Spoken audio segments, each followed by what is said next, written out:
नमस्कार, मैं श्रीकांत चौहान आप सभी का ट्रेड टॉक के पॉडकास्ट में स्वागत करता हूं।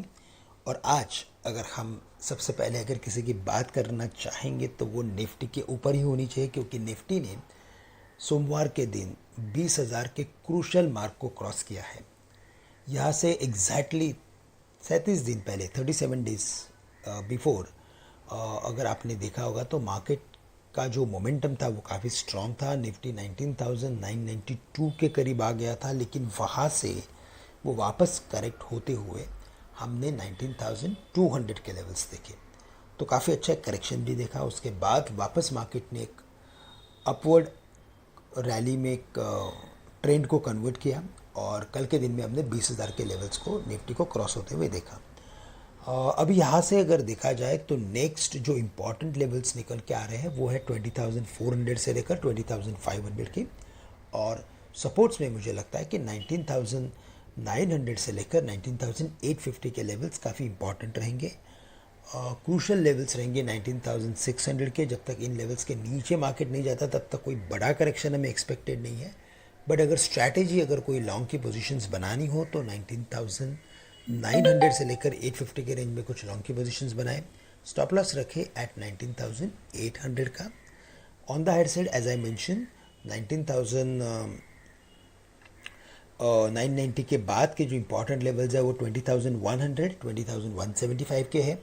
स्ट्रैटेजी यही होनी चाहिए कि हमारे इक्विटी एक्सपोजर को हमें थोड़ा सा कम करना है। उसका रीज़न सबसे बड़ा यही है कि मार्केट ने जो रैली दिखाई है वो लगभग 1,000 पॉइंट की हो चुकी है, और अगर हमने ओवरऑल अगर रैली को भी देखा जाए तो वो 2,000 प्लस की रैली हो चुकी है। तो हमें लगता है कि ऐसे मार्केट में जहाँ पे कोई बड़ा करेक्शन या मीनिंगफुल कोई करेक्शन नहीं आया है वहाँ पे हायर लेवल्स पे मार्केट का टिकना थोड़ा मुश्किल होता है। तो इन लेवल्स पे यानी कि 20,100 से लेकर 400 के रेंज में हमें लगता है कि हमारे इक्विटी एक्सपोजर को हमें थोड़ा कम करना चाहिए, थोड़ी कैश का लेवल हमें बढ़ाना पड़ेगा। और अगर कोई करेक्शन अगर आता है मार्केट में तो बिल्कुल इसमें लॉन्ग की पोजीशंस बनाई जा सकती है। देखिए, अगर मार्केट ने 10,000 से लेकर 20,000 का लेवल अगर 6 सालों में पूरा किया है तो मैं कहूँगा कि ये इक्विटी मार्केट्स के लिए एक काफ़ी अच्छा रिटर्न माना जा सकता है, और किसी भी असेट क्लास के कंपैरिजन में ये रिटर्न्स काफ़ी अच्छा है। तो यही इंडिकेट कर रहा है कि इस पर्टिकुलर इक्विटी मार्केट्स में काफ़ी स्ट्रेंथ है और फर्दर लेग्स है यहाँ से इम्प्रूवमेंट के। लेकिन अगर short term to medium term का अगर व्यू ले तो मुझे लगता है कि मार्केट में हायर लेवल्स पर रेजिस्टेंस बिल्कुल बन सकते हैं। बैंक निफ्टी ने भी इंपॉर्टेंट लेवल्स को क्रॉस किया है। 45,500 के ऊपर भी 45,800 से लेकर 900 के लेवल्स नज़र आते हैं। उन लेवल्स के करीब रेजिस्टेंस है। कोई करेक्शन अगर आता है तो 45,300 400 के करीब कुछ लॉन्ग की पोजीशंस बनाई जा सकती है।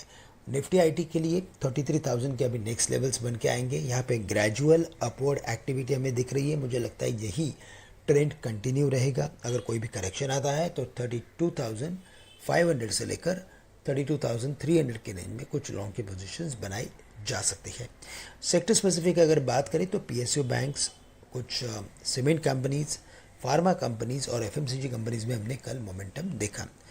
पीएसयू बैंक्स में कैनरा बैंक, यहाँ पे फंडामेंटल टारगेट्स 400 के हैं। बैंक ऑफ बड़ौदा यहाँ पे फंडामेंटल टारगेट्स 210 के हैं। और पीएनबी यहाँ पे हमें लगता है कि फेयर वैल्यू 78 के करीब की है। तो इन लेवल्स पे भी अगर आपको इन्वेस्टमेंट करना है इस मार्केट में तो पीएसयू बैंक्स में इन्वेस्टमेंट करना हमें लगता है कि अभी भी एक बेहतरीन विकल्प रहेगा। और अगर कोई करेक्शन आता है तो बिल्कुल कुछ स्टॉक्स में आप खरीदारी करके चल सकते हैं। स्टेट बैंक में भी हमें लगता है कि 620 तक के लेवल्स आने वाले कुछ दिनों में नज़र आ सकते हैं। फार्मा में हमें लगता है स्पेसिफिकली सन फार्मा में कल रिवर्सल पैटर्न बना है, यहाँ से और भी तेज़ी बन सकती है। एक इम्पॉर्टेंट पाइवट लेवल्स को क्रॉस किया है 1130 के। सो द नेक्स्ट लेवल 1170 के है और फिर 1200 के हैं। सपोर्ट्स 1100 के करीब अवेलेबल है। और फाइनली इसके अलावा अगर मैं कुछ एफएमसीजी कंपनीज के ऊपर बात करूं जहां पे बिकॉज ऑफ क्रूड एक प्रेशर बना हुआ है, हमें लगता है कि अगर मार्केट में ऐसी तेज़ी बनी रही तो कुछ डिफेंसिव स्टॉक्स में खरीदारी आ सकती है।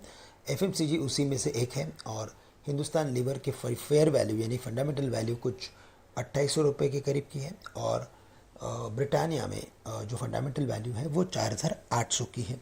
तो इन सभी स्टॉक्स में आप ध्यान रखिए और इन सभी स्टॉक्स में आप ट्रेडिंग के या इन्वेस्टमेंट्स के मौके तलाश सकते हैं। तो दोस्तों आज के लिए बस इतना ही। आप सभी से मैं आज के लिए विदा लेता हूँ। धन्यवाद।